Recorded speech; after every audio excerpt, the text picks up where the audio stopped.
Madam Chair. Boy, this is interesting stuff. Mr. Gamet, I'm gonna start with you. Reading through your remarks and stuff, you mentioned that I think the AAFS was founded in 1948, and you've come along. I mean, there's been a lot of. Well, I guess we've come a long ways because we didn't have a lot of the DNA and the technology that we have now back then. So it's very interesting to me, and I had to be away from the hearing for a bit, so I apologize if this is redundant. Is there a national crime info system on DNA that everyone can feed into different states, different counties, different agencies, so that the nation as a whole knows where that information is located? Yes, there is a very extensive DNA database system in this country run by the FBI through the Department of Justice, and all local and state agencies that qualify meet the FBI requirements. They have to go through very strict quality assurance categories and other things and be audited, but they can upload data that can be shared between the states, both for arrestees and also for case data, so that that data can be compared. We do it every day. So you call it case data. Of course, there's all kinds of DNA evidence, right? You could call it a fluid, a hair, I don't know, whatever, skin, whatever else. How do you maintain the integrity of those? And do all those other agencies have to go and examine those personally? The profile that you'd be looking at in CODIS, or the National DNA Index System, would be a series of numbers. And so those numbers are compared to each other digitally. All that work is done in the database itself. And so the states generate a DNA profile from whatever type of evidence it is, whether it's biological, from blood, hair, saliva, anything could be entered. But we develop the profile, and then the profile is compared in the index. So this may be a legal question. So in a case, does the law enforcement agency have to physically see that evidence, or it's just Ms. Garcia, you're shaking your head no, so they can go there and they can get the numbers rather, and that's admissible in court, and you don't have to actually have that evidence. Is that accurate? So we have the evidence. The evidence will be collected at the scene. It comes into the laboratory. The evidence will be examined. Sometimes you might see the blood. Sometimes you might not. So that evidence is still maintained in each particular jurisdiction? It is. Generally, it comes into the state to be examined, or to the local to be examined, and then it goes back to the agency once it's been examined and a DNA profile has been developed. Okay. Thank you for that. Ms. Garcia, you said that you were hoping to develop a resource for judges they could use from the bench. What's the progress on that?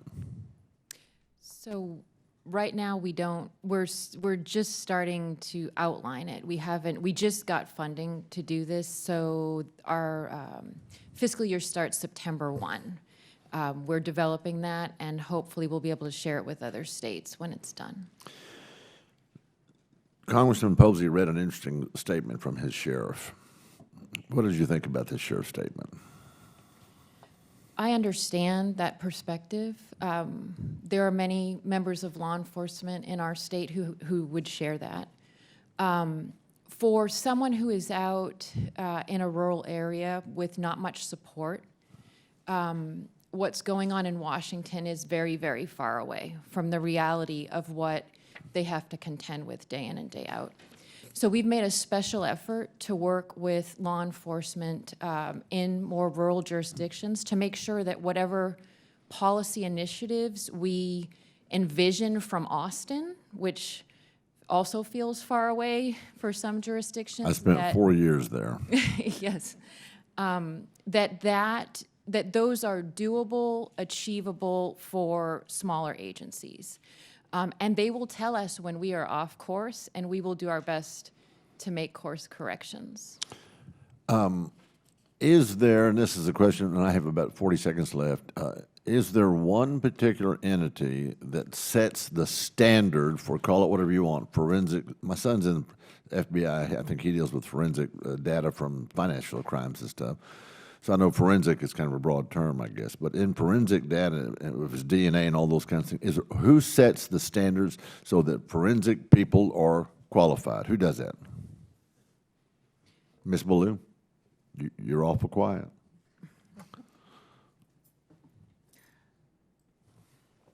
It depends on what area in forensic science you're looking at. As you already mentioned, FBI. So FBI sets the standards for DNA submission of profiles. So everyone looks to them for what do I have to meet to get that in. But for what each individual has to meet to, say, be certified in the profession or for their agency to be accredited, I would say everybody's kind of on their own on that one, on deciding what the agency expects to see in their employees and in their divisions and departments. But Ms. Garcia is putting that together so that she could have that to offer to judges.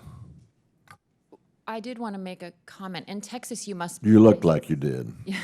So in Texas, we're the only state that requires a license to practice. So you must fulfill certain criteria that the legislature has set. And there's 87 different entities that are Texas recognizes, and 40-something are outside of Texas, and 40-something in Texas. Yes, sir.